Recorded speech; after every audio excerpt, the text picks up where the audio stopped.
નમસ્તે. આજે પર્યાવરણ દિવસ છે.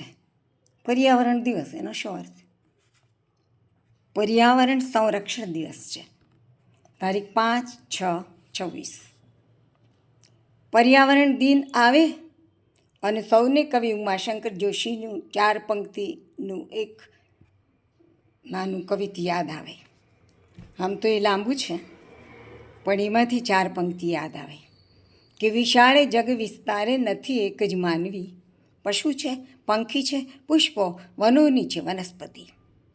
પણ કેટલાય વિદ્યા બહાદુરો તો પુષ્પો શબ્દ યાદ ના આવે તેથી ખાંગો બાંગો અનુષ્ટુપ બોલે. પણ એની પછીની પંક્તિઓ વિશેષ વેધક છે. વિંધાય છે પુષ્પ અનેક બાગના, પીખાય છે પાંખ સુરમ્ય પંખીની. જીવો તણી કાય મૂંગી કપાય છે, કલેવરો કાનનના ગવાય છે. રડે છે પ્રકૃતિ માતા, દૂધે છે દિલ દુખડા. અમી પી ન ધરાતા ને કપૂતો રક્ત રેલતા. ખરેખર તો વનોની છે વનસ્પતિ એ ચોથા ચરણમાં પુષ્પો સમાય જ જાય છે. તેથી ત્યાં કવિએ મચ્છી શબ્દ મૂકવો જોઈતો હતો. પશુ છે, પંખી છે, મચ્છી, વનોની છે વનસ્પતિ. કોઈક લોક કવિએ સરસ લખ્યું છે કે દરિયાના ભેટમાં હું રહેતી, પ્રભુજીનું નામ લેતી. હું દરિયાની માછલી, જળની સંગાથે મને જન્મ કેરી પ્રીતળી. મરજો પ્રીત્યું ના તોડનારા, હું દરિયાની માછલી. પણ માછલી ખાનારાઓને સીધું લાગુ પડે એવું બોલવું કોઈને ગમતું નથી. કારણ કે આપણે ભિક્કણ છીએ. આપણને ડર લાગે છે કે ગોરક્ષણ માટે આખું જીવન મથનાર પૂર્ણ શ્લોક ગીતા રાંભિયાને કોઈ ખૂનીએ ગાયો કાપવાના છરાથી જ જાહેરમાં ચીરી નાખ્યા હતા. એમ આપણને કોઈ મારે તો. તેથી આપણે કૂકડાનું નામ નથી લેવું, મચ્છીનું નામ નથી લેવું, બકરાનું નામ નથી લેવું. તો પછી શું? પર્યાવરણની દિવસની ઉજવણી કરવા માટે શું બેઠા છો? ઉમાશંકર જોશીએ પીખાય છે પાંખ સુરમ્ય પંખીની એવું લખીને પતંગ ઉડાડનારાનું નામ લીધા વિના લીધું. પતંગ ઉડાડનારાનું નામ લીધા વગર લીધું. તે બદલ એમને ધન્યવાદ. ઊભા રહો, હું એ બધા બાપડા બિચારાઓને સંભાળી લઉં કે જેમને આપણે પર્યાવરણ સંરક્ષણમાં યાદ કરતા નથી. જુઓ, આમને સાંભળો, કૂકડાના ચિત્કારો સાંભળો. અમે તમારું શું બગાડ્યું છે? અમને કાપો નહીં. જીવો જીવસ્ય જીવનમ, જીવ એ જીવોનું જીવન છે. એ તો જંગલનો કાયદો છે, આપણો નથી. માનવતા રાખો, જીવોને જીવવા દો. મોટા જીવોએ નાનાનું રક્ષણ કરવું જોઈએ. અહિંસા પરમો ધર્મ. એક બીજો ચિત્કાર સાંભળો ને. માનવ રાક્ષસ છે, આપણને કાપી ખાય, આપણને કાપી ખાય છે. ત્રીજો ચિત્કાર સાંભળો ને. માનવ છો, દાનવતા રાખો. માનવ છો, માનવતા રાખો. છરી છરા સૌ આઘા રાખો. માનવ છો, માનવતા રાખો. અમને જીવવાનો હક આપો. મોટી માછલી નાની માછલીને, નાની માછલી એનાથી નાની માછલીને ખાય છે. માનવ, તું મોટો માછલો છે કે અમને સૌને ખાય છે. આ બધા અમે પાંદડાથી બનાવેલા છે, એટલે આ બધી મારી કલાકૃતિઓ છે, પણ બધી રડે છે.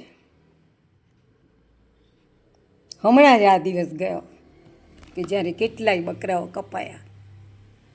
સંજીવની જે મૃત્યુમાં મૂકી શકે, સંહારનો તે હકદાર માત્ર. આવું બાલમુકુંદ દવેએ પોતાના એક સોનેટમાં છેલ્લી 2 પંક્તિમાં લખ્યું છે. માનવ છો તો અનાજ ખાઓ, શાકભાજી ને ફળ ફૂલ ખાઓ. પ્રભુ રહેમાન છે. રહેમાન એટલે દયાળુ. એમને બલી ન ખપતો ભાઈ, તું ના કર પાપ કમાય. રહેમને ભજવા માટે આપણી પાસે પણ રહેમ જોઈએ. રહેમ એટલે દયા. તો જવા દો. પર્યાવરણ રક્ષણ દિને પર્યાવરણમાં શું શું આવે એ તો સમજી લો. પરી એટલે ચારે બાજુએ. આપણી ચારે બાજુએ એટલે આપણા પર્યાવરણમાં, પરિવર્તાવરણમાં જે આવે તે બધાનું આપણે રક્ષણ કરવાનું છે, ભક્ષણ નહીં. પર્યાવરણ સંરક્ષણ. પરી એટલે ચારે બાજુ, પર્યાવરણ એટલે આપણી ચારે બાજુ જે ફેલાયેલું છે તે. શું શું ફેલાયેલું છે? પર્યાવરણ. એક પર્યાવરણ છે વાતાવરણ, બીજું પર્યાવરણ છે જલાવરણ, ત્રીજું પર્યાવરણ છે મૃદાવરણ. મૃદ એટલે માટી. ચોથું છે જૈવિક આવરણ. જૈવિક આવરણ એટલે જેમાં જીવ છે ને એવું આવરણ. તો એમાં એક આવે મનુષ્યો, બીજું આવે પશુઓ, પંખીઓ, જીવડાઓ વગેરે, અને ત્રીજું આવે વનસ્પતિ. તો આવા 4 પ્રકારના આવરણો છે આપણી આજુબાજુ એટલે પરિવર્તાવરણ બરાબર પર્યાવરણ. તો એ પર્યાવરણ સંરક્ષણની હું વાત કરી રહી છું. તો દર દિવાળીએ ફટાકડા ફોડીને આપણે વાતાવરણને બગાડીએ છીએ. વાત એટલે હવા. પાર વગરના તૈલ વાહનો ચલાવીને દિલ્હીમાં એવું વાતાવરણ બગડી ગયું છે કે એમાં એકાંતરે વાહન ચલાવવાના નિયમો વારંવાર કરવામાં આવે છે. યુદ્ધપ્રિય દેશો ભયંકર યુદ્ધ શસ્ત્રો દ્વારા વાતાવરણ ઝેરી કરી રહ્યા છે અને પાછા પરમાણુ શસ્ત્રોની બીક દેખાડી રહ્યા છે. લોકો તળાવમાં, નદીમાં, કૂવામાં, દરિયામાં પ્લાસ્ટિક, અન્ય કચરો, અસ્થિઓ વગેરે ન નાખવાની કેટલી વસ્તુઓ નાખીને જલાવરણ બગાડે છે. જલાવરણ બગડે છે ને ત્યારે પાર વિનાના જલચરો મરી જાય છે. ઉદ્યોગ કરનારાઓ પાણીમાં પાર વિનાની અશુદ્ધિઓ, કલર્સ, કેમિકલો છોડીને પાણીને દૂષિત કરે છે. ગટરની સુવ્યવસ્થાને અભાવે પીવાનું પાણી પણ દૂષિત થવાથી લોકો રોગોનો ભોગ બને છે.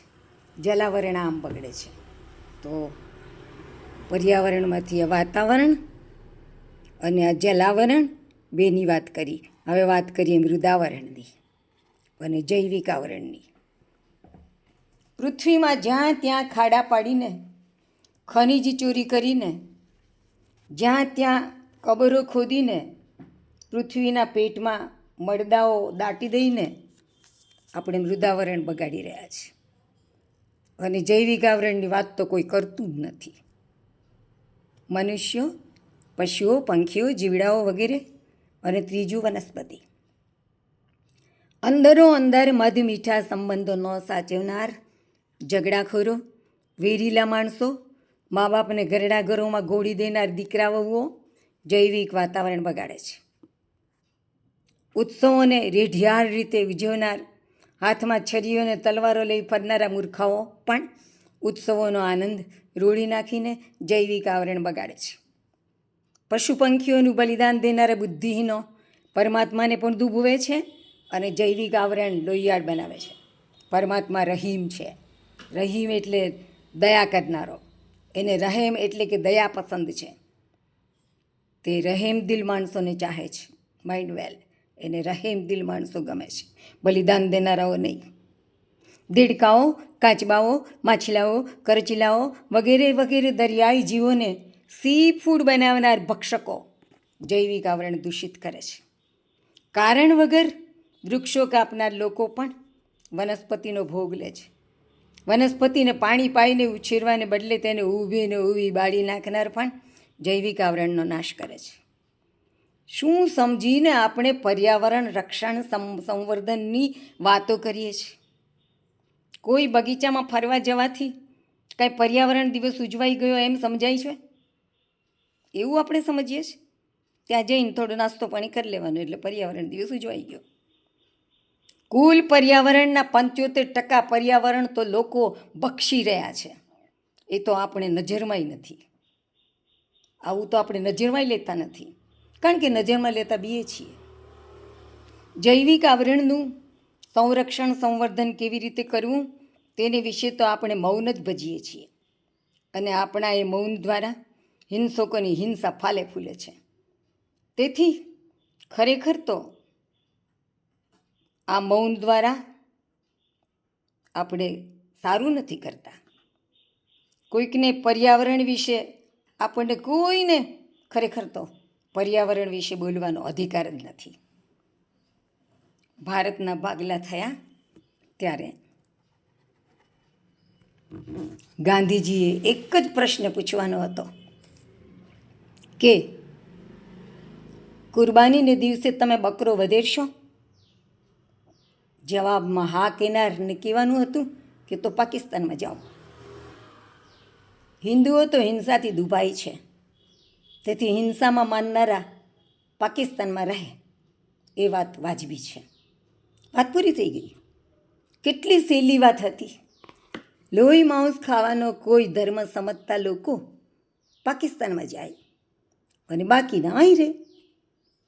સત્ય અહિંસાના પૂજારીને જ ગાંધીજી તો સત્ય અહિંસાના પૂજારી હતા, તો સત્ય અહિંસાના પૂજારીને જ આ વાત કેમ નહીં સૂઝી હોય? પર્યાવરણ સંરક્ષણ દિવસ જિંદાબાદ. જય શ્રી કૃષ્ણ.